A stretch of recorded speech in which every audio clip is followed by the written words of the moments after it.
Let's do this. The Cult of Hockey podcast by the faithful and for the faithful. I'm David Staples of the Edmonton Journal, and I'm here today with Bruce McCurdy. Hey, Bruce. Hey, David, how you doing tonight? Well, fantastic, Bruce. I'm. It's Thanksgiving. Lots going right in the world.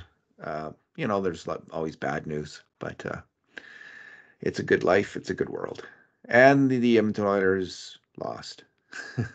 Not so good. 5-2 to the Chicago Blackhawks. Um, Tough game, Bruce, I thought, actually. I thought it was the grade A shots, depending on how you count them. Let's just say they're pretty even. 10 or 11 each, and a subset of 5 alarm shots, 5 each. So both teams had about equal chances. The Oilers didn't play terribly in this game. They just couldn't get a bounce when they needed it, and they couldn't get a save when they needed it. And that's how they lose this game, a game that was winnable, but also losable. And they managed to find a way to lose it. They're now down 0-2 to start the season. Lots of PTSD among Oiler fans, a little bit with me as well.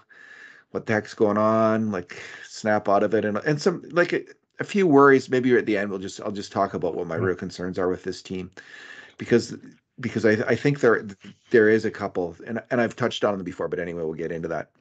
Last year, we spent the first 12 games talking about how the Oilers were outplaying the other guys by the statistics, and yet at the end of the night, they'd be coming up on the short end of the scoreboard over and over again, and they had like fantastic underlying numbers. Well, they do again in this game, according to according to NHL.com.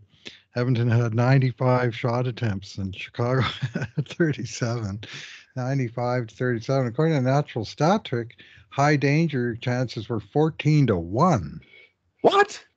for Edmonton.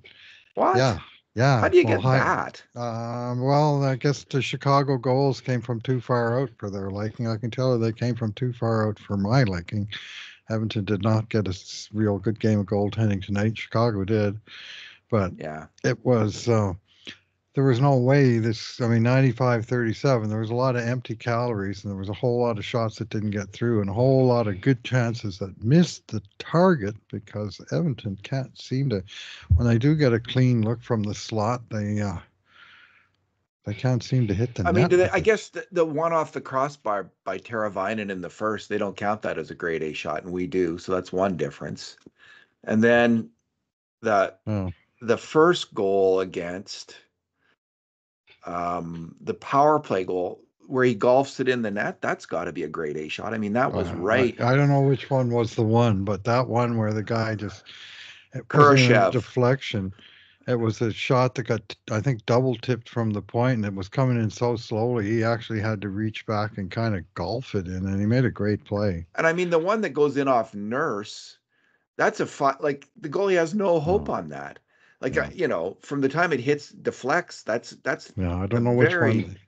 No, that's very high. That's high danger. I said, but that's so. So they're looking at sort of low slot in close to the net, and they don't really care if it's shots on net or not.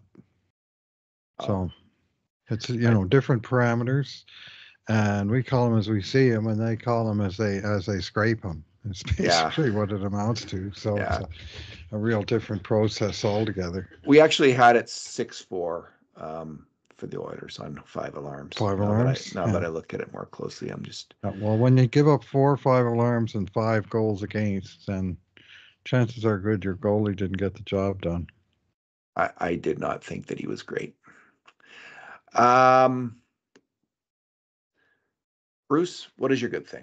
This is our 2 good things, 2 bad things, 2 numbers podcast. What is your good thing? Or 2 bad things, 2 good things, 20 bad things, and 2. No, I'm going to go with the goal that finally got the Oilers off the schneid for the season. A mere 84 minutes and 55 seconds in to the season when they finally were able to muster one to tie the score at 1-1 on play at the end of a power play. And in fact, we kind of debated between ourselves because we count power plays as extended until the guy comes out of the box and gets into the play. And this one was scored 2:05 after the penalty was called. And number 5 in white really never did get back in the play as Edmonton worked the puck around with their second unit doing a little bit more efficient job than the first unit had, in my view. And finally, it was really a four-way play, wasn't it, with Ekholm. Um, I'm trying to remember how Ekholm got the Arvidsson puck. Was it started. Well, there Arvidsson? was Yeah, Nurse passed actually with all five players yeah. touched Hmm. the puck. Nurse made a nice pass down to Arvidsson. Right. Arvidsson found Ekholm at the top, and Hmm. then Ekholm down to Skinner, Yeah. and then He go fired a ahead. shot, and then Perry was at the doorstep, and he was trying to collect the garbage, and he actually kind of whacked it across the face of the goal, and he got a very favorable bounce off of the Chicago guy into the net. So not exactly a perfectly clean goal, but a goal that resulted from some good solid pressure and decent one-on-one sort of plays and quick decisions by the Oilers that wound up with a happy ending. And it seemed like, okay, this will be the one where they get going, but it was the one that at least got him on the board. And good for you, Corey Perry. I think they said it was his 430th career goal, Wow. and probably about 300 of them have been scored within 5 or so feet of the net, like that one. Corey Perry was the guy who said that they should bench heading into this game. So there you go, Bruce. That was that he made some crafty plays actually, Corey Perry in Hmm. this game. And my good thing is I'll just segue to Jeff Skinner, who has looked unimpressive to say the least, a bit lackadaisical and not sharp. But I thought he looked good tonight, and he made a really smart play on that goal. I think he fake the shot initially, and then he moved in a little further and took the shot, and he got a really good shot. And there was a rebound for Perry there, and then he came around the net and he put one off the crossbar. I just thought he was digging in and really trying to score. He is a strong, even strength point getter, and he's only 32. And I know that everyone's frustrated right now, like things aren't clicking. But I liked his game a lot more. He didn't look good on an early Taylor Hall grade A shot. He got deked in the slot along with Bouchard. Hmm. But I did like his game. I thought he was much more into the guts of the game, and he is a dangerous offensive player. We saw that tonight, so he'll be my good thing. Well, was Jeff Skinner on Taylor Hall one-on-one? I'll take whichever one of them has the puck to win the battle.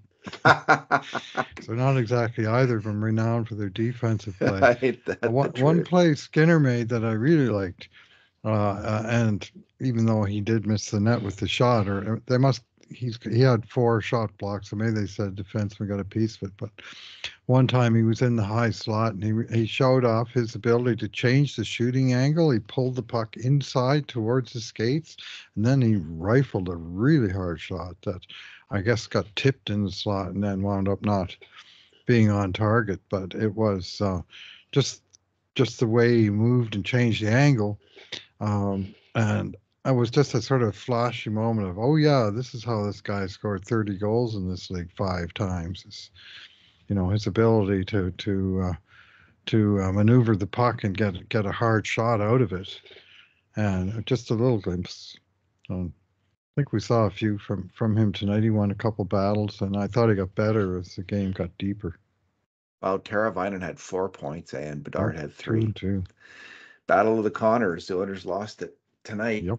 Um, so, Bruce, let's get into bad things. We'll just go with one each. Let's not belabor Okay. this. It's early in the year. It's belaboring. But why? I'm going to just come up with one play, and I think this was the play of the game, and it. I wondered right from the beginning of the sequence, the Connor Bedard line had iced the puck. This is when it was 2-1 for Chicago midway in the second period, and the Bedard line had iced the puck, and Chris Knobloch took the opportunity with Bedard in a defensive zone face-off, and already sort of, a couple dozen seconds into a shift to send out Edmonton's power duo of of course, McDavid and Draisaitl along with Arvidsson, and it just went. It couldn't have gone much worse. Yeah. They It went good at first. They were yeah. moving the puck around Yeah, a bit on the. they won the face off and they're moving the puck, moving the puck, moving the puck. And then Arvidsson had a couple of issues along the sidewall, and the first time his shot didn't get through, and then when he recovered the puck along the boards, he lost the battle and turned it over with both McDavid and Draisaitl deep in the Deep. offensive zone. Yeah. And Chicago comes whizzing out of their zone. They're supposedly tired, young, overmatched players on this shift come whizzing out of the zone 3-on-2, and uh, Bedard does the crisscross from the Little right, pick. takes the pass, cuts into the center, and just from the top of the circles with two passing options, he wires a rocket that overpowers Calvin Pickard just over his left arm where he couldn't get his glove. No chance really, and just a wicked drive from the high slot. I mean, credit where due. It was a great shot by Bedard. But here's the situation where it starts at Edmonton advantage. Zone face off, tired opponents, not a defensively strong set by the opponents against Edmonton's two all-world players, and yet somehow they wound up picking the puck out of their own net after about 30 seconds of that. Yeah, Arvidsson really bad Yeah. moment to stumble, bad moment to fall down, man, because it costs a 3-on-2, right? And it's just out of nowhere, and it's a tough play. It happens. He just fell down. He stumbled, and that's how they get this 3-on-2. And if there had been back pressure, Bedard, there was a little pick play, and he cut. Leon tried, but he came from behind Yeah, the goal line. And he almost got there, and it wasn't because didn't he try. slapped No, it back. I He don't just think didn't quite it's get there. it's Yeah. nothing on McDavid or Draisaitl on that one. Like honestly, Bruce, I think Picard should have made that save. It was a hell of a shot, but it was from the top of the faceoff circles in the middle of the ice, Hmm. and I just think the goalie's got to stop that. And nice rising shot, but he's too low. Like his positioning isn't sound. I don't think there's something wrong with it because it didn't go in off the post or off the crossbar or Right in tight to his didn't body pick where a the didn't snipers pick a put it. didn't pick a corner. He's got to have that, and I didn't like that. That was one that I really didn't like. I didn't like the one just before it too, where it went through Henrique on the screen on the when they're killing a penalty, goes through Henrique, and Pickard was deep in his net on that one. And man, he's got it. He just Oh, those are both like they're both tough shots. I'm not saying they're easy, these are easy shots, but that's the difference between winning and losing in the NHL is when your goalie stops some of the tougher ones, and he just didn't come close to stopping enough of the tough ones. He had 10 or 11 grade A shots, depending on how you count that Bedard shot, and he lets in 5 goals. It wasn't a particularly super busy night for Pickard or a lot of dangerous shots. He's just got oh, us at most you're going to let in like stop three mm, excuse me stop maybe let in 3 of the goals, not 5 anyway. yeah. Yeah, well, that shot, I mean, it was a 3-on-2, so he did have Yeah, passing options. And because of that, Pickard can't be too aggressive on the shooter, right? It's not like he has no other choices. he can't come way And out. I agree. Bedard's a pretty tricky guy, and he's got a wicked shot. And picking the corner I mean, looks great.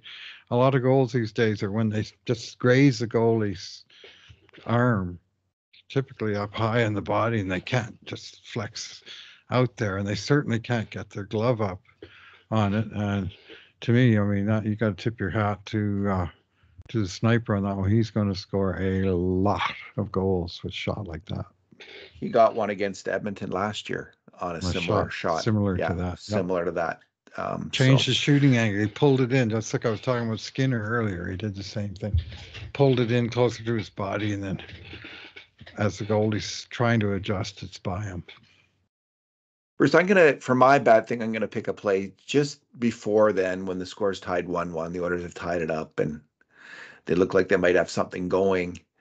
And I can't remember. Oh, by the way, who just before we get into that, who were the two defensemen when Bedard scored that goal? Like, was it It was Emberson and Kulak, Kulak and Emberson? and it was Kulak and Emberson. Yeah, I don't think they did anything particularly wrong. I mean, maybe block that shot if you can, they but were it's burned for both even strength pick goals. play and a pick nice excellent execution on that one and a high slot, and they had to cover the guys down on the wings who are going for passes. So anyway, I didn't just before then they're up on ice, and you can correct me if I'm wrong, or maybe someone can, because I haven't reviewed this, but I think it was just a 2-on-2. I don't think it was a particularly difficult play.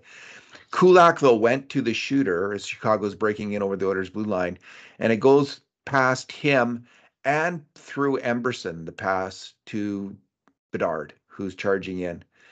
And how that puck got through Emberson, I do not know. He just totally gaffed and let that pass through. And Bedard would have scored on that play, but Matthias Janmark made a heroic effort to foul him, hook him, and take away the goal. It was a great penalty, and but Kulak and Emerson, man, they've got to make that play. They can't allow that pass through. They did, and it ends up with a power play, and they scored on the power play. So it was just scored on every power play. It was a No terrible such thing as a moment, good penalty, and if you can't and kill it. I'm not seeing Emberson and Kulak get, like they didn't have a good game tonight. They weren't sharp. I thought Nurse and Dermott were actually pretty good. We're really good at even strength. And Ekholm's been playing fairly good all year long. But yeah, Emberson is struggling in his first two games. He's struggling. -2 and -2, I believe. Now, this is one of the weirder -2s that you're going to see. When Emerson was on the ice, because of course that was the 2 5-on-5 goals that Chicago Yeah, had. yeah. When he was on the ice, he played 14 minutes 39 seconds 5-on-5. Edmonton attempted 30 shots, Chicago 5. Actual shots on net were 14-4. Goals were 0-2. So, I mean, the ice was like tilted at about a 40-degree angle towards Chicago's end when those guys were out there, judging by all these numbers, except for guess what? That goal, those two goals.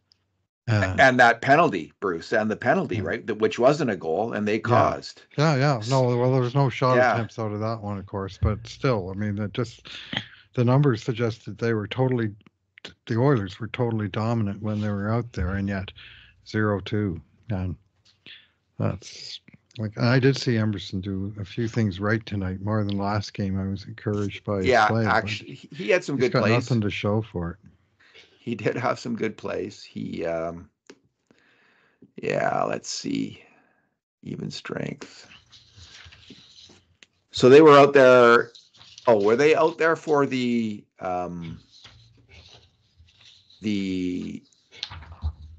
first? So okay, they're out there for the. We already have established that they were out there when the one goal you were talking about. Both even strength goals. Yeah. Oh yeah, and there was only the two of them. Gotcha. Yeah. All right. And I don't think they had anything to do with the power play goals, but Oh, see. Yeah. So the first even strength goal, that's what I was Nurse checking, and Bruce. Kulak, it was Nurse and Ekholm, and the first one was Nurse and Ekholm. It was the first even strength goal I was checking on to see if they made a mistake, and Kulak didn't take Kurashev's stick. He lost that battle at the side of the net decisively on that point shot, and that was deflected by Janmark, and Kulak didn't tie up the guy's stick, and that's how they got the first goal. So it was a pretty rough night for Kulak and Emerson in significant moments. Maybe not the whole game. Maybe they had some. Maybe they had some made some good plays, but man, they had some major fails. And when you're a defenseman, that's what you feel, man. Like you may feel you played well, but if you've had some major fails, they know. He knows he let that pass through to Bedard, and where Janmark had to take the penalty. He knows, and he knows Kulak knows he let that Kurashev goal, and they're probably thinking, on Bedard's goal that maybe the goalie should have made a save, but Maybe. that wasn't on them, I don't think. All right, Bruce, what is your number? So many numbers from this game. It's just such a weird game. And I already mentioned the weird shot shares where Chicago didn't attempt that many, but more than half the ones I did attempt were on net, whereas Edmonton was below 40%. Here's one real weird one where Evan Bouchard led the defense with 10 shot attempts, but he was last 6 out of 6 among the defense with one shot on net. Every other D-man had at least two, and most of them had 3 or 4. Bouch had one on net, 8 that were blocked, and one that missed the target. Last game, he had 2 on net and 6 that were blocked. So getting pucks through is not exactly been Evans' forte to this point. Anyway, that's not my number either. My number is 16.666%, which is Edmonton's penalty kill so far this season.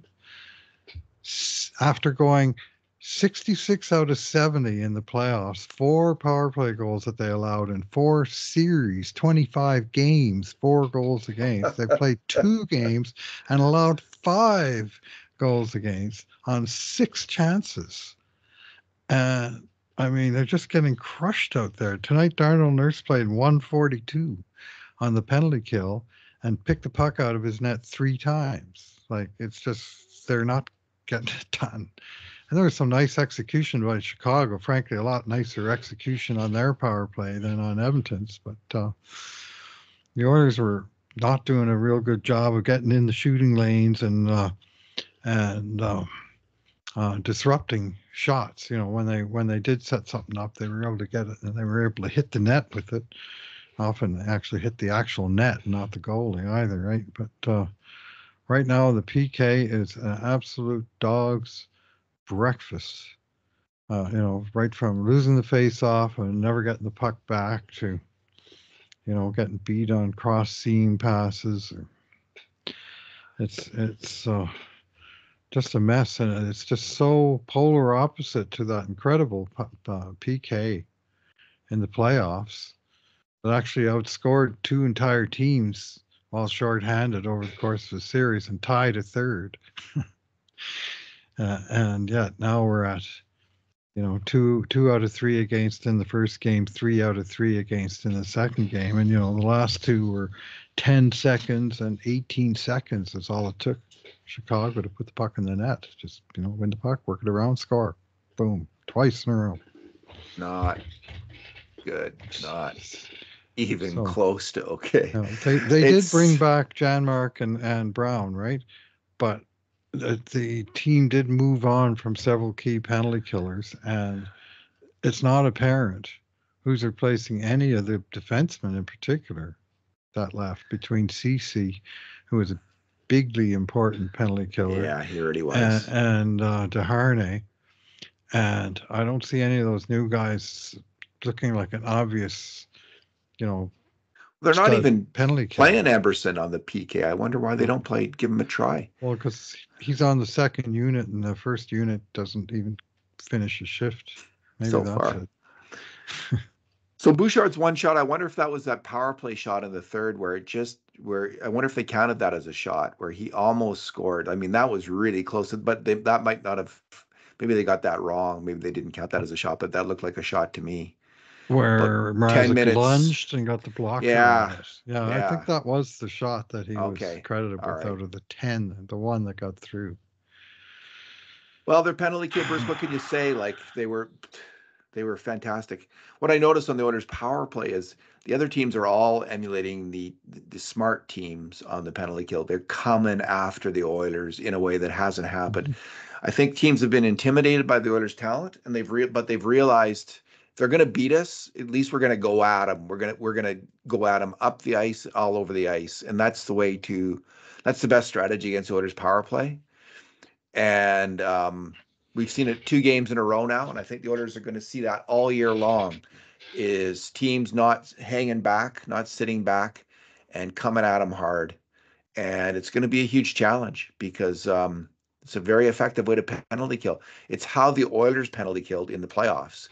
They were super aggressive, and they didn't let other teams set up.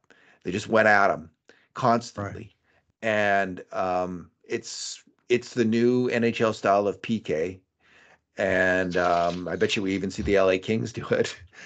LA Kings famously hung back in the box and just got eaten alive by the Oilers last year in the Yeah, playoffs. did they ever? Yeah, 50%. Yeah, so we're not going to see that. They're going to come and they're going to come and they're going to come at them, and the Oilers are going to have to figure it out. They're going to have to get super sharp. They're going to have to be the way you beat that pressure is with your own pressure. You've got to attack the net. You've got to take it to the net when you have a chance. And the Oilers players might not want to do that because they like to pass it around and make beautiful plays, but they might have to be a little bit more direct in their power play attacking um, throughout the sequences that they're involved in. Bruce, my number is 13 and 1. So the 1 is the number of goals that Darnell Nurse deflected in this game, which was just 1. And it was a tough play. They're all tough Nice tip. plays. They are all tough plays, man. But it is the weirdest. To me, this is the weirdest stat. Yeah. Is Darnell Nurse how often he deflects the puck into his own net.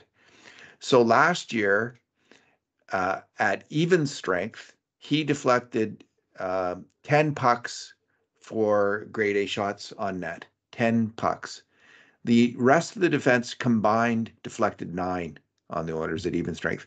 Overall, Nurse both even strength short in all situations. 13 for Nurse deflected on net for grade A shots, and the other defensemen combined 14 for For 14. grade A shots, how many were those for goals? I can't tell you that right now, Bruce. Okay. Okay, I didn't break it into goals. A lot of those, because Seems deflected like a shots on lot. nets, well, Oh, they're so because dangerous. they Oh, are so man. dangerous, Yeah. about a third of them end up in the net, if not more. So I just don't know what to say about it. I don't know what to say about it, but it happens all the time with Nurse. Yeah. And you know what, Bruce? I thought tonight he was Weird. playing. I thought he was having a great game. He looked really assured, defending and moving the puck. He was making good decisions. He and Dermott actually, and this surprised me. Travis Dermott played very well. I thought with Nurse, just a super quiet game. Hardly any mistakes, none. They both kept a clean sheet at even strength. Not one mistake on a grade A shot against for either of them. They were really good at even strength. And just this one moment where he did it again and again, like he knows, like when you deflect it and you feel terrible. Mm-hmm. Just like defenseman, it's just Yeah. wretched moment. But it happens again and again and again with him. And this, like, he was making the right play there. I think it was a pass across. I don't think it was a shot. So he's got to try to stop that play. And it just bad luck. But it can't be bad luck when it happens that much because it doesn't happen every year, but consistently he's either the highest or tied for the highest for deflected in shots. And there's something he's doing Yeah. which is leading Well, to it. like we had Chris Russell on this team for 6 years, and he blocked like over 200 shots every one of those years, I think. And yet I have like almost zero. Right. I remember one time he shot the puck in his own net against Toronto with a minute left. That was bad. But I just don't remember him when he did get a piece of it, that many of them bouncing off him going in. Like maybe I've shielded it from in my memory somehow. But I mean, with Nurse, it's just I don't know if he's either the unluckiest player out there or he just plays his stick at a funny angle or you know, You're right. Cause okay, I so just don't get it. here's Russell's last 3 years with the team, Bruce. I have the numbers for Oh, his deflected on okay. net for grade A shots. Mm-hmm. Even strength, Mm-hmm. 2. Nurse in those same 3 years. Like that's total for the 3 years combined? Yeah. Two? Nurse, 2. Nurse in those same years, 18. Yeah. 18, Bruce. Yeah. So Yeah. like How is this that is even possible? well, and this is one guy who's known for getting a piece of the puck. Yeah, yeah, that's And what I'm saying. I just don't remember him getting too many where it hit him and went in, you know. Maybe Nurse's gap is too. Maybe he's not close enough to the shooters or something. Like I don't, or he's too close. I can't say. I don't know, but I know this isn't just bad luck at this point. He's doing something wrong. I don't know exactly what it is, but it's happening again and again, and it happened again tonight. And it was like a stab through the heart, like it was the last gasp. 4-1. They weren't likely to come back, but that made it. They're not coming back at that point in the third period. So, Darnell, like, and listen, he did. I want to stress that he was having a really good game, and it was like great to see. And maybe him and Dermott are going to be fine, and that'll be huge for the Oilers. So that's one positive out of the game there. Oilers positives there for you, Bruce. Mm-hmm. Yeah, we're back into hash mark Oilers positives. I remember that early in the season. How horrible that was. The dark humor of Oilers fans that typically, that hashtag would both make you wince but also make you laugh. If just someone would see something really bizarre and turn it into a positive somehow. That was in the decade of darkness. It was coming up on social media. Like, that and Here Come the Oilers was the other hashtag that was less positive. Got to beat Calgary tomorrow, Bruce. They got to beat. Get it going. Yeah. Like get some saves. 2-0. They need get some saves. Skinner and Pickard, like make some saves and win a game for your team because they need it right now. And last year they started 0-2-0 against Vancouver. They lost this game on this Saturday night, sort of second game where they totally dominated Vancouver. The shots were like 40-15 or something, and somehow they lost 4-3. And then they went to Nashville and they won the third game 6-1. And everybody took a deep breath and here are the Oilers. And then they just lost 4 straight. They won the Heritage Classic and they lost another 4 straight. So I mean, they have to. You'd like to think that they would have learned a lesson or two from that last year, but unfortunately, I personally also have to think that they're just dealing with the playoff hangover, and the season has come on too fast with not enough rest for them and more for the other teams, and the other teams are just coming out with some jump, and the Oilers just don't seem to have the spark. Here's my worry, energy. Bruce. Raised it last time. I'm going to raise it again. The Oilers aren't fast enough. Yeah. And they're not physical enough. 9 hits tonight. 9 hits. When you are like that, when you have both those things go, Chicago had 15 hits. When you have both those things going against you, you can't forecheck. You can't get after. Like if you want to force the game, you do it by skating and hitting. Get on them like crazy and hit them. And this Oilers team is weak in both of those categories. They're going to have to figure this out, Bruce, and change their mix it forward, especially. And well, who's replacing Ryan McLeod, Warren Fogle, and Dylan Holloway in speed and Evander Kane in the hitting? Right, Kane will come back. I mean, they're missing. But in the speed department, who did they bring in? Who's a burner? Well, Arvidsson's not slow; he's fairly fast. Podkolzin's okay speed. Yeah, like they're but all those 3 guys I just mentioned are fast. They're super fast, and Holloway hits, and Kane hits.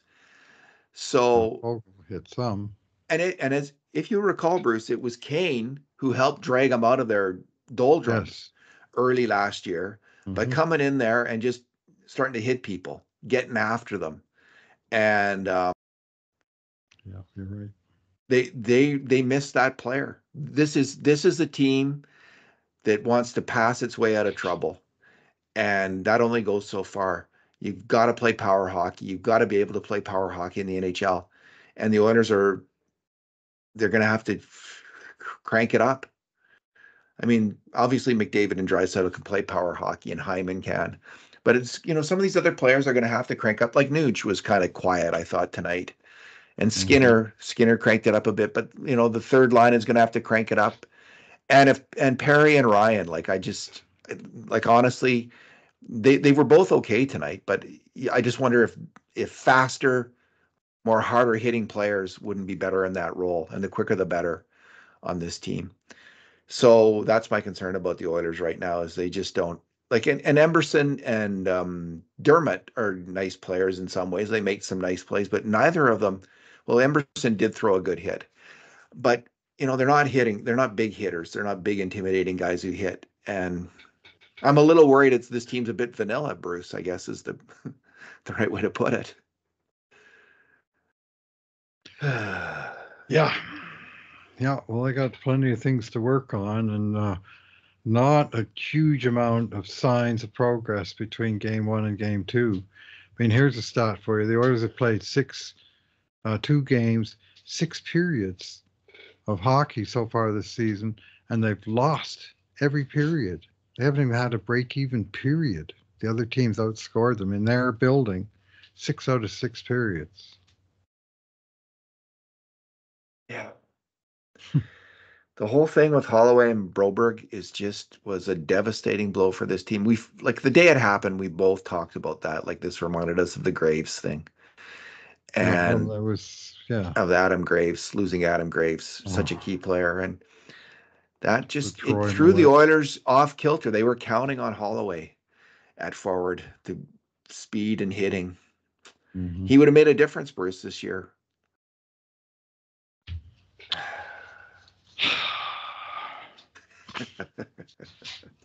All right. Let's not get too negative on maybe. Well, yeah. It's not over yet. The 80 more games to go. 80 games to go. Lots of hockey. Better. And Connor McDavid isn't going to average 0.5 points per game this year. I think we can be assured of that.